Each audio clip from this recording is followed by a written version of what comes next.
de la hoguera al lápiz rojo.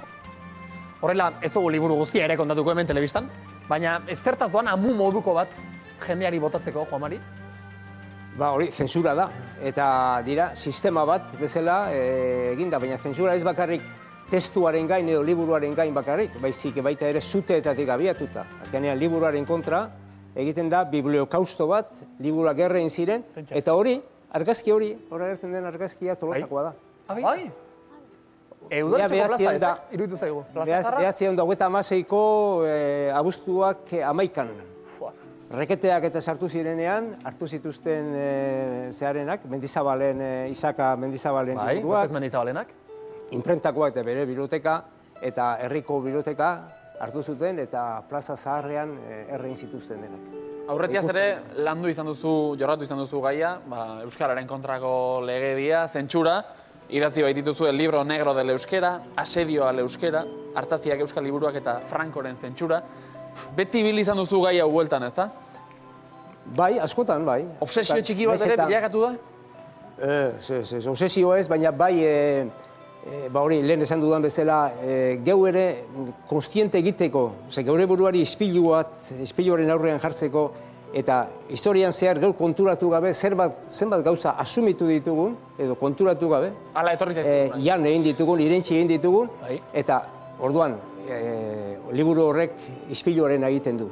Hori dena erakutsi egiten du, ezta? Zeure burua ikusten duzu hor, eta gauzak ez direla kasualitatez izan edo halabeharrez izan, baizik eta historia konkretu bat dagoela euskararen kontra. Euskararen kontrako legeak eta alakoak bildu izan dituzu esan bezala zuk zure lanetan. Etorkizun hurbil batean euskararen kontrako legeek horriak betetzen segiko dutela iruditzen zaizu? Hombre, beste modu batera.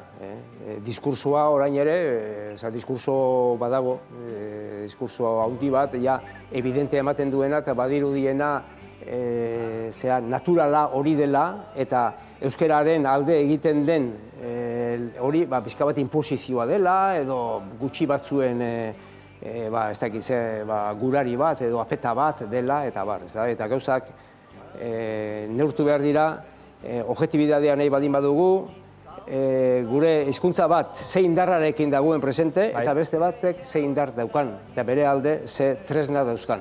Hori beti elkarren onduan jarri behar dira eta horrela neurtu behar da realitatea. Zuk esana da, Juan Mari, frankismo garaian Arantzazu euskararen lurralde aske bat izan zela, ez da? Bai. Bai, Arantzazu bera mundutik aparte dago, ala ematen du. Hori ere, non dagoen? Geografikoki ere? Oso berandu arte, Oñati bera ere zen Gipuzkoa izan. Hori ez da aztu behar. Eta Arantzazu hortik ere harago dago, ez da? Beraz, frankismo garaian harako egiteko berezi bat izan zuen, bai arte aldetik, bai pentsamentu aldetik, Jakin ere bertan jaio zen, ez da? Bai. 1956an. Zer da testu inguru horretan, Jakin bezalako eduki bat argitaratzea? Bueno, gerra osteko lehen belaunaldiaren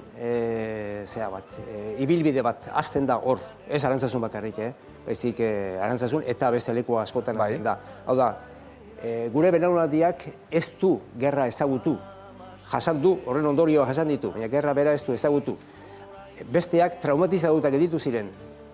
Eta gu, pixka bat, badakizu, seme alabak gurasoen kontra eta bar, da horiek oso motel ikusten genituen, eta nik uste gerra aurreko lehen belaunaldi honen meriturik handiena da, hizkuntza eta kultura uztartu egiten dituela. Eta ez dela bakarrik, hizkuntza ez da bakarrik baserrietan egiten den hizkera hori, eta da komunikazio tresna, eta da unibertsitateko tresna, eta bar, ez da. Hizkuntza modernoa, hasiera urte horietan, 50ko hamarkadan abiatzen da.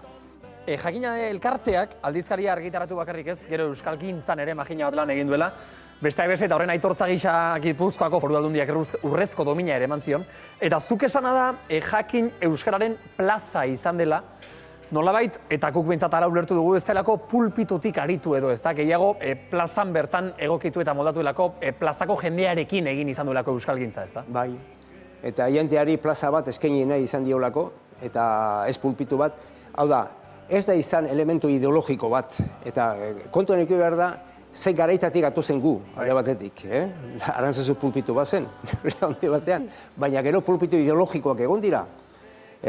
Marxismoa dela, sozialismoa dela, denak egiarekin, denak etorri zaizkigu gainera, eta bar. Eta jakin ez da izan sekula ideologia jakin bat defenditu duena, baizik, hain zuzen gure herriaren defensan, oie guztiezi leku eman die, elkarrizketa bat izan dezatenan, elkarri ezagutu dezatenan, eta aber zer ateratzen den. Ez guk, esate baterako editorial oso gutxi publikatu izan ditugu, oso gutxi, jenteak hitz egin dezala. Zu izan zara eta behin baino gehiagotan, okerez pali banaiz, jakineko zuzendari? Ni jakineko zuzendari 42 urte izan naiz. Bada zerbait, orain esku honetan dago? Oso honetan, bai. Goazen ikustera. Joan Mari Torraldai nire irakaslea izan zen doktorego tesia egiten ari nintzela. Harrezkero, bere lanak, ikerketak eta liburuak oso hurbiletik jarraitu ditut. Izan ere, asko interesatu zaizkit. Beraz, berak deitu zidadenean jakin aldizkariko arduradun taldeko kide izateko, ez nuen minutu bat ere pentsatu. Benetan, posik esan nion baietz.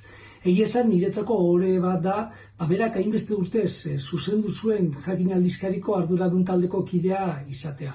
Egia esan, Joan Mari asko miresten dudan pertsona bat da, euskal kulturaren alde eta euskararen alde lan eskerga egin duelako. Benetan pentsatzen dut, euskaldunok asko zor diogu. Patxi Juaristi. Zuzan zeinen lehen da bizi bere irakasle? Antza, berak esan du? Bai, izango nintzen. Eta orain dago zu hainbeste urtez egon zaren leku berean. Baina badakizu ze gertatzen zen, orduan, hori zen ni Parisetik bueltan, etorri nintzanean. Eta nik gogoan dut, Sarrino Handia ere, ikasle zen da beste batzuk ere bai, baina 300 zeuden, 300? 300, ikasle. Eta mikrofonoarekin hitz egiten genuen. Denentzako. 300, baina denak aldi berean? Aldi berean. 300-eko. Patxi ere tartean zen. Aipatu ditugu... Patxi oso jatorra da. Hala, itxura hori eman digu guri. Ikusten da, ez dela etzuen horrela hitz egingo. Argi dago. Aipatu ditugu euskarak eta kulturak, euskal kulturak izan dituen gorabera historiko guztiak. Hoiek pasata, orain, egun, ze diagnostiko egingo zeniak euskal kulturari? Juan Mari? Zaila, Zaila. Zaila eta gainera, ez dakit, pixka bat erretiratu ere banagoenez, ekintzatik eta daukatun ikuspegitik behintzat. Eta zuzendaritzatik eta bar, ez duten nahi izaten horrela zera hortan sartu. Iritzi maila hortan, hainbeste informazio ez daukadalako, baina, dena den, esango dudana da, egin dugun bidea handia izan dela, izugarria, agian geuk ere sinesten ez genuena, momentu batean, edo aurre ikusten ez genuena, baina aukera galduak ere asko izan direla bidean. Uste dut, haizea alde izan dugunean ez degula behar bezala aprobetxatu euskera lanean, euskera komunikabideetan, euskera herrian eta euskera gaztedian eta zehatzeko, bultzatzeko eta sustatzeko eta orain agertzen diren defizitat, hor daude, ikusten ari gara orain, ez da? Baina ezin dugu pentsatu legerik gabe, edo ezin dugu pentsatu euskera premiazko ez baldin bada, euskera salbatuko dugunik. Azkenean, jenteak euskera ikasten du, batzuk maitasunez ikasiko dute, baina baita ere behar dutelako beren lanean edo behar dutelako bere bizitzan. Erabilgarri zaigulako alegia, ez da? Praktikoa ere izan behar du. Bai, praktikoa izan behar du, baina jenteak horren premia behar du, sentitu behar du. Eta hori gaur egun, uste dut gehiegi usten ari garela, merkatu librean bezala, bakoitzak nahi duena egiten du, eta hemen beste inor bortxatu behar, ez da jo inori zehari presiorik egin behar, eta haber, zera honek, fase berri honek, ea ze ematen duen. Nora gara matzan. Ze alde dago zure ustez, gaur egungo kulturgilen eta zuen, alegia, frankismoan ezkutuan ibili zineten hon artean? Bueno, hainbeste alde daude, hainbeste aldetatik begiratu dakioke arazo horri, nik bat esango nuke gurean militantismoa zen nagusi, militantziaren hori beti... Sena, eta? Bai, eta batzutan profesionaltasuna galtzeraino ere bai, hori ere aitortu behar da. Orain profesionalen munduan gaude, baina bestea dugu eskas. Bat igo da eta bestea jetxi, ezta? Balantza desorekatu egin da zentzu horretan.